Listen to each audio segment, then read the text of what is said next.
Hello friends, welcome to Kalyani சுலகம்.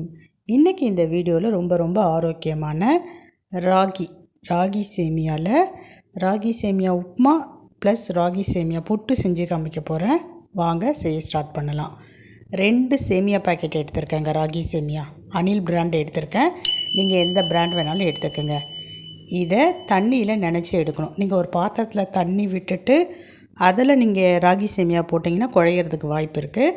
அதனால் பெரிய filter எடுத்துக்கோங்க. அதில் ராகி சேமியாவை கொட்டி தண்ணி ஊற்றிக்கிங்க மேலே. அப்படியே இப்படி செய்கிறப்ப தண்ணி தேங்காது, தண்ணியில் நனைஞ்சா மாதிரியும் இருக்கும். நல்லா சாஃப்டாக வெந்து வரும்.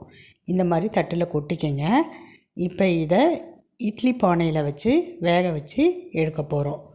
இட்லி பாத்திரம் வச்சுக்கலாம். அதில் மேலே தட்டு போட்டுட்டு துணி போட்டும் வேக வைக்கலாம்.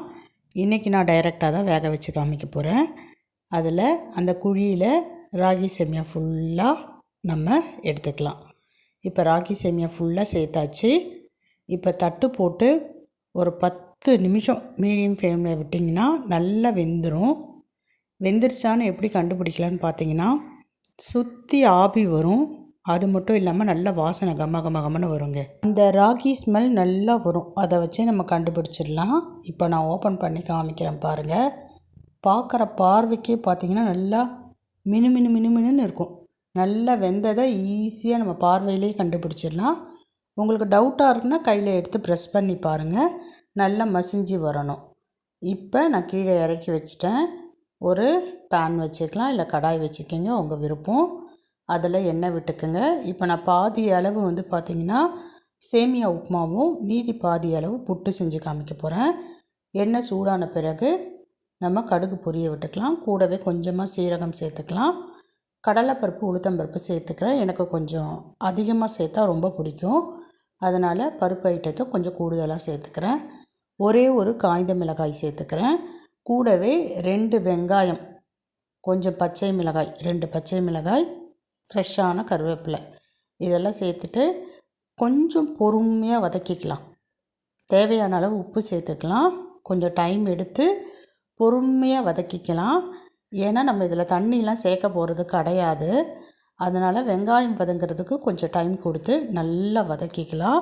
வதங்கின பிறகு நம்ம ஆவி காமிச்சு எடுத்து வச்சுருக்கிற ராகி சேமியாவை இது கூட சேர்க்க போகிறோம். இப்போ வெங்காயம் ஓரளவு வதங்கிடுச்சு. ராகி சேமியாவை தட்டில் கொட்டி வச்சுருக்கேன் பாருங்கள். கையில் எடுத்து இப்படி விட்டோன்னா நல்லா உதிரியாக இருக்கணும். அதே சமயம் வெந்து இருக்கணும். நல்லா செக் பண்ணிவிட்டு அதுக்கப்புறமேட்டு வெங்காயத்தை கூட சேர்க்கணும். இப்போ நான் பாதி ராகியை பார்த்திங்கன்னா சேர்த்துட்டேன். இப்போ கரண்டி வச்சு எல்லாத்தையும் நல்லா மிக்ஸ் பண்ணிக்கலாம். இந்த மாதிரி வெங்காயம், கடலைப்பருப்பு, உளுத்தம்பருப்பு இந்த ராகி சேமியாவோட ஒன்று சேர்ந்து மிக்ஸ் ஆகணும். அந்த அளவுக்கு மிக்ஸ் பண்ணிக்கிங்க. பாருங்கள், நல்லா மிக்ஸ் ஆகிடுச்சு. உப்பு செக் பண்ணிக்கிங்க. அவ்வளோதாங்க. இப்போ மறுபடியும் தட்டு போட்டு ஒரு 5 நிமிஷத்துலேருந்து ஒரு 8 நிமிஷம் வரைக்கும் சிம்மில் அப்படியே விட்டுடுங்க. இப்போ ஒரு 8 நிமிஷம் ஆயிடுச்சு. நான் ஓப்பன் பண்ணி காமிக்கிறேன் பாருங்கள்.